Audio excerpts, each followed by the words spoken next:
on a évoqué ensemble la possibilité d'exode rural à l'envers, donc d'exode urbain, faudrait-il dire.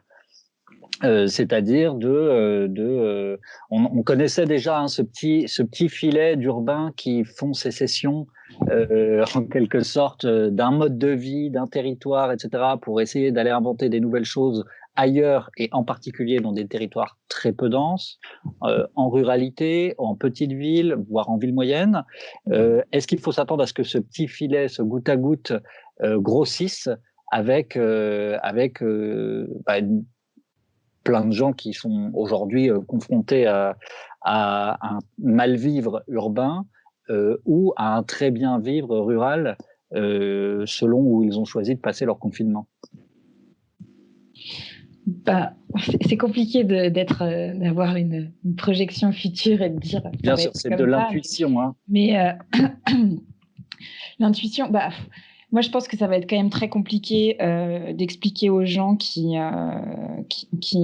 n'ont pas pris les transports en commun. Alors, je parle des gens qui sont privilégiés dans cette crise. Et puis après, je parlerai de ceux qui le sont moins. Mais ça va être compliqué d'expliquer aux gens, enfin en tout cas d'imposer aux gens de retrouver une vie ultra dense, ultra rapide, etc. En tout cas pour parler des grandes villes et des métropoles. Je pense que les gens vont quand même se poser la question. Si tant est que l'égalité numérique soit à disposition, parce que les territoires sont clairement pas à égalité de ce point de vue-là, et du coup pas du tout égalitaires pour les gens qui télétravaillent à distance ou qui essayent. Et ensuite, je pense que c'est aussi l'opportunité de rééquilibrer peut-être le territoire, de se poser la question de la densité. Et notamment de la surdensité, parce que je pense à tous ceux qui vivent en famille dans des appartements hyper exigus, sans espace extérieur, sans lumière, vus sur un pignon, où ça devient aussi assez indécent, moi je trouve, comme condition de vie. Et du coup, de se poser la question du rééquilibrage territorial et pourquoi est-ce qu'on vivrait les uns sur les autres alors qu'on peut bosser d'à peu près partout pour certains métiers, pas pour tous évidemment, mais je pense que les gens vont quand même se poser la question, et je pense que c'est indispensable aussi que les collectivités et le gouvernement se posent la question de la répartition territoriale aussi de la population, et que c'est peut-être possible de faire un peu différemment et peut-être plus local et moins satellisé autour des grandes métropoles. Tu te retrouves là-dedans, toi, Christelle? Oui, complètement. Alors, c'est vrai que c'est un sujet parce que on peut pas imaginer qu'en 5 ans, par exemple, un exode urbain. Aujourd'hui, il y a, je sais pas, 11 millions d'habitants en région parisienne, Île-de-France. Mais déjà, on se posait la question par rapport à la relation au travail, parce que souvent, finalement, les gens habitent là où ils trouvent du travail. Et aujourd'hui, c'est vrai que on voit mal un manager ou un patron de petite boîte dire ah non, on peut pas mettre en place le télétravail, c'est hyper compliqué. Donc c'est vrai que ça peut donner de nouvelles opportunités. Ensuite, il y a aussi effectivement un sujet du prix du foncier, et pour de nombreuses familles, foyers et personnes, ça peut être intéressant aussi de se délocaliser finalement. Les mobilités, c'est vrai qu'on en parle aussi parce que dans la densité, il y a la question aussi de la densité et dans les transports en commun et sur la voirie, et du coup, ça peut être intéressant. Mais nous, on se dit pas forcément que ça va être révolutionnaire et que du jour au lendemain, tout le monde va se réétaler sur le territoire. Mais effectivement, il y a un mouvement, et le fait d'avoir vécu quasiment 2 mois, peut-être pour certains dans d'autres conditions, ça peut révéler de nouvelles envies. Encore une fois, là, on parle des personnes qui auraient les moyens de le faire aussi. Et finalement, c'est aussi pour ça que ce qui est intéressant, et Steph l'a soulevé, c'est ce sujet aussi de l'espace extérieur dans le logement. C'est qu'on va pas pouvoir, tout le monde ne va pas pouvoir forcément améliorer ses conditions en déménageant dans un autre lieu. Et du coup, la question va se poser aussi d'améliorer à l'échelle du logement, peu importe où on le construit finalement, de lui donner les qualités qui permettent peut-être un jour d'avoir encore un autre confinement, on ne sait pas. En tout cas, qui même au quotidien améliore en fait l'habitat. Et puis, il faudrait pas non plus que ça aboutisse à un surétalement urbain sur les territoires qui sont pas denses, où ce serait catastrophique d'un point de vue environnemental. Donc, mais je pense que ça va quand même faire évoluer les choses. Enfin, j'espère. Un peu. Ben oui, non, mais parce que ça nous renvoie à une espèce à un débat hyper classique et fondamental en urbain, qui est celui de l'œuf et la poule entre l'emploi et l'habitat. Est-ce que les gens viennent habiter près de leur lieu de travail, ou est-ce que l'emploi se développe là où les gens vivent? On sait que c'est plutôt la première option, après des décennies de recherche sur la question. N'empêche qu'effectivement, la question du télétravail, si l'emploi n'est plus territorialisé en quelque sorte, ça rebat un peu les cartes, de la localisation et des choix de chacun, en fait, sur où aller vivre. Mais en tout cas pour les services, parce que ça marche pas du tout pour l'industrie. Et en plus, en parallèle, on est en même temps. Et c'est pour ça que tout est tout est lié. On dit aussi, ah oui, mais alors essayons de relocaliser l'industrie. Donc en parallèle, il faut aussi prendre en compte ce sujet. On peut pas forcément télétravailler dans tous les métiers. Donc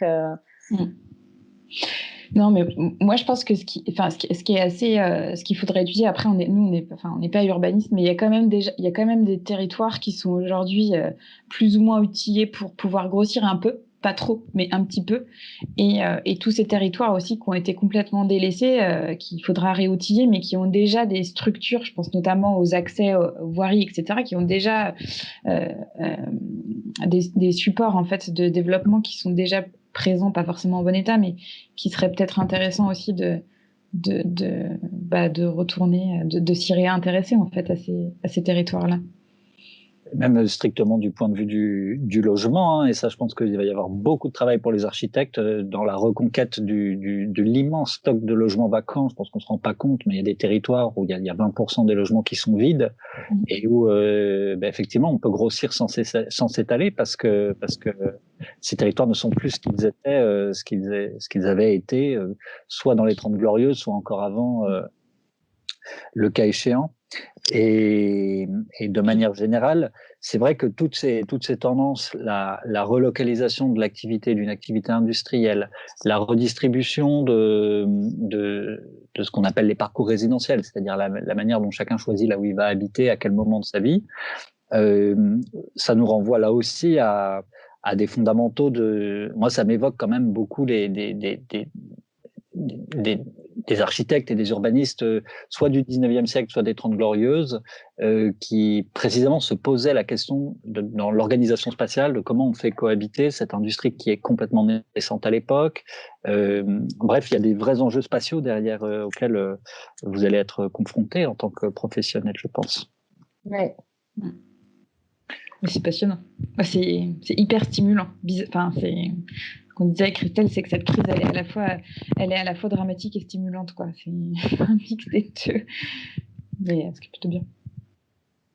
Mais du coup, quelle vocation on peut encore imaginer aux métropoles pour l'après, si le déclic se situe bien là, c'est-à-dire dans un coup d'arrêt à leur attractivité qui emportait tout, qui faisait que les métropoles étaient des espèces de grands trous noirs qui aspiraient tout, les capitaux, les touristes, les habitants, les entreprises, etc.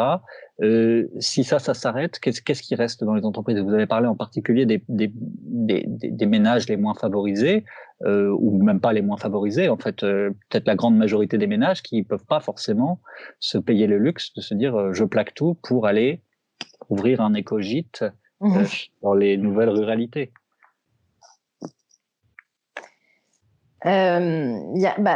Alors c'est complexe parce que moi je crois pas du tout au fait que la métropole va complètement se transformer justement parce que elle va rester attractive, mais en revanche de toute façon la ville évolue et évolue chaque décennie, on voit des transformations. Aujourd'hui, il y a vraiment ce sujet de l'habitat et aussi de toutes ces surfaces de bureaux et de toutes ces surfaces qui risquent de devenir disponibles aussi, puisque on l'a pas encore évoqué, mais effectivement, de nombreux groupes déjà depuis quelques années se posaient la question de réduire les surfaces d'espace de travail et du coup, ça peut aussi faire des surfaces à transformer. C'est pour ça que nous, on s'intéresse aussi à cette idée de transformer les bureaux en logements. Après, il y a la question de l'espace, de l'espace végétal aussi en ville enfin, nous, on habite tous les trois à Paris, donc on sait, on est dans une ville très minérale, mais on pourrait aussi de plus en plus envisager d'avoir de l'air dans ces espaces urbains. Et et puis là, on voit aussi qu'il va y avoir une transformation de l'espace public. On entend ces fameuses Corona voie-cycle, mobilité douce. Donc ça va, s'il y a une réelle, et nous on l'espère, une transformation aussi dans les mobilités, ça veut dire une transformation aussi dans l'espace public et le bâti, puisque on n'en parle jamais tant, mais finalement tous ces espaces pour garer les voitures, comment on les transforme, ces espaces pour garer les vélos. Et donc, en fait, elles vont évoluer. Mais moi, je crois pas que du jour au lendemain, en fait, on va réduire la densité complètement. C'est juste que les espaces existants vont être transformés, sûrement pour de nouveaux usages. Et comment on peut améliorer aussi, et tu soulevais ce sujet des logements vacants, mais il y a aussi la question des logements existants, notamment parce que finalement, il y a le sujet des logements sociaux qui sont portés par des bailleurs et il y a du renouvellement, on améliore thermiquement, etc. Parfois, on améliore au niveau des usages, on offre des espaces en plus. Mais il y a aussi tous les logements privés et les copropriétés et comment, en fait, on peut aussi, qui nécessitent un entretien, et comment, en tant qu'architecte, on peut aussi accompagner avec des idées pas forcément trop coûteuses cette amélioration. Donc, c'est vaste hein, comme sujet. Et puis la métropole, je pense qu'il y a une question d'attractivité que sont d'ailleurs je pense tous les centres, que ce soit le centre, la place du village, le centre-ville ou le centre de la métropole. Il y a un côté attractif parce que l'émulsion, parce que beaucoup d'activités, parce que beaucoup de friction et que je pense que c'est aussi un formidable laboratoire un peu sociologique d'observation. Tout est un peu décuplé, etc. Et c'est aussi très attractif pour les gens en fait de faire partie, pas forcément sur du très long terme ou pour certains oui, de conserver ça, mais je pense que la ville aussi, en tout cas la métropole, c'est aussi son rôle de pouvoir se transformer, et je pense qu'il y en a qui l'ont déjà fait, peut-être il y a très longtemps, mais je fais une petite référence à Haussmann, mais la ville a toujours su, grâce aux urbanistes, aux ingénieurs, aux architectes, etc., proposer des solutions à des situations plus ou moins extrêmes de crise, etc. Donc, je pense pas non plus, comme dit Christelle, que du jour au lendemain, on va se retrouver avec une Paris fantôme vide. J'y crois pas du tout. Elle va probablement se renouveler, ouais. Bien sûr, mais sans aller jusqu'au Paris fantôme, il y a quand même un mouvement que les villes ont plus de mal à faire, c'est décroître. Et on voit il y a tout ce phénomène à l'international qu'on observe beaucoup, qui est celui des shrinking cities, donc les villes en décroissance. Et c'est extrêmement compliqué d'être en contraction pour une ville. En fait, tant qu'on grandit, on trouve déjà il y a de l'argent pour tout parce qu'il y a des nouveaux habitants, il y a des rentrées fiscales, etc. Quand on décroît, alors là, quand la ville se vide, il faut muter aussi. Et je pense qu'il y aura il y aura quelques frontières intellectuelles à dépasser pour se préparer à ça, même si c'est un phénomène lent, parce qu'effectivement, Exode, c'est lent, mais et tu sais, c'est déjà assez réel. Je fais un petit aparté sur Pong, le projet du 15e arrondissement de réhabilitation, donc qui est un immeuble de bureaux. Il y avait tout un enjeu, et la mairie du 15e l'avait aussi exprimé, de dire, en fait, le 15e arrondissement est un arrondissement qui malheureusement se vide, beaucoup des familles notamment. Donc il y a des écoles qui ferment, ce qui est quand même très mauvais signe pour une collectivité d'avoir ces écoles qui ferment. Et il y avait un vrai enjeu dans ce projet-là de dire, mais comment on fait pour réattirer des jeunes en fait dans ce quartier, parce qu'effectivement il y a des équipements qui coûtent, qui sont effectivement payés par des habitants, mais s'il y a plus d'habitants, tout s'effondre en fait au fur et à mesure. Et effectivement, ça veut dire qu'il faut se renouveler et penser différemment et fabriquer différemment. Et penser de la qualité aussi dans ce contexte. Mais c'est vrai que c'est très étonnant, et tu as raison que c'est déjà un état de fait, parce que ça a pas mal occupé une partie des débats des municipales, même si les municipales, ça semble déjà loin. Et moi, je trouve d'ailleurs surprenant que la question de la densité était aussi forte et aussi crispante quelque part, sachant qu'en fait, si on regarde les chiffres, il y a moins d'habitants dans Paris intramuros aujourd'hui que dans les années 60, ou même qu'avant-guerre, si je ne me trompe pas. Et qu'en plus on est moins motorisé a priori. Bref, il y a aussi quelque chose d'insupportable aujourd'hui qui semblerait dans la promiscuité, la densité, qui est pourtant une valeur qui semblait faire consensus chez les concepteurs et dans les politiques publiques. La densité, ça reste quand même un très bon moyen de faire la transition écologique parce que on s'étale pas déjà primo. Bien sûr. Mais après, la densité, enfin, je suis désolée, je rebondis parce que c'est un sujet qui me passionne, mais la densité, elle est aussi, alors, enfin, en tout cas, l'appréhension de la densité, elle est aussi très relative à chaque personne, est beaucoup liée à l'espace et on parle, enfin, Paris est quand même très très dense d'un point de vue bâti et espace libre, sans parler de personnes qui y habitent, mais en tout cas de plein et de vide, c'est quand même très très dense. Et pour faire un petit comparatif, Christelle et moi, on a passé du temps à Londres, on y a vécu. C'est une ville qui est quand même très dense, mais pas du tout la même densité. En tout cas, de perception, c'est pas du tout la même chose parce qu'il y a des quartiers qui sont beaucoup plus denses que Paris, par exemple, et des quartiers beaucoup moins denses. Et la sensation, en fait, d'espace, en tout cas, cette notion un peu de bulle individuelle qui est nécessaire à tout individu pour se sentir bien, en fait, est beaucoup plus respecté en fait dans une ville comme Londres. Je parle pas de Berlin parce que Berlin c'est complètement étalé, mais la question de la densité, elle est peut-être aussi de rééquilibrer en fait, de pas avoir une densité qui soit constante et sur le même partout sur le même territoire, quoi.